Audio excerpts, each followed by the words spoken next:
You've been a prominent voice in the climate movement for over 50 years now. And now that people like Greta Thunberg are starting to speak out all over the world, do you feel like your message is starting to be taken seriously? Well, obviously, yes, but the sad thing, and thank goodness for Greta, she's had an impact greater than all the other environmentalists put together. And I think in part, though, it's because the message is so much more urgent now. I'm very, very sad that my generation and we didn't take the warnings that were there long before. We have a new government now, thank goodness, after 10 years of the Harper government. We have a Trudeau government. They went to Madrid last December and came back. And what did they say? Canada aims for net zero emissions by 2050.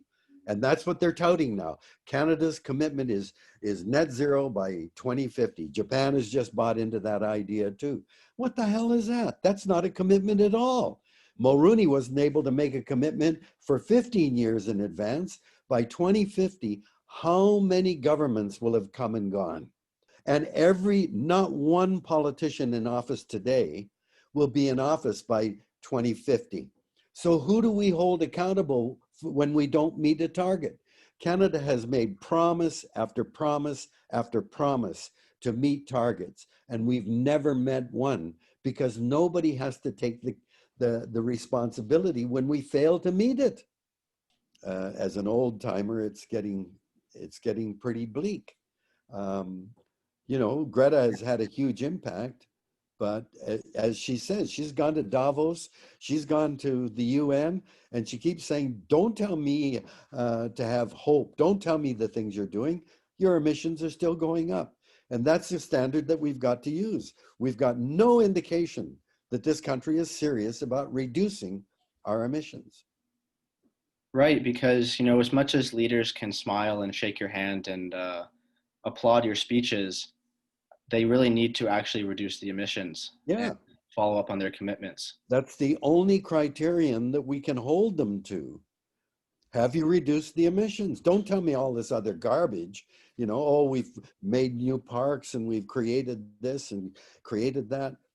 What about the emissions? That's what your job is now. Reduce those emissions. There, Absolutely. and it's too easy because the economy has assumed this importance where it becomes, this is the thing about the Harper government is the economy. He said that'll destroy the economy. So you can destroy the atmosphere that gives us weather, climate, the seasons, air to breathe. You can destroy that in order to protect the economy? Like, what the hell is going on? The economy has become the issue that we're bowing down before. And so long as we do that, we're going to continue to get the fossil fuel industry doing what it's done now for over 40 years. Lie, lie, lie, lie, and deny, deny, deny, and put pressure on government to keep regulations from going in. So, this is a big challenge, but this is the reality of the way politics goes.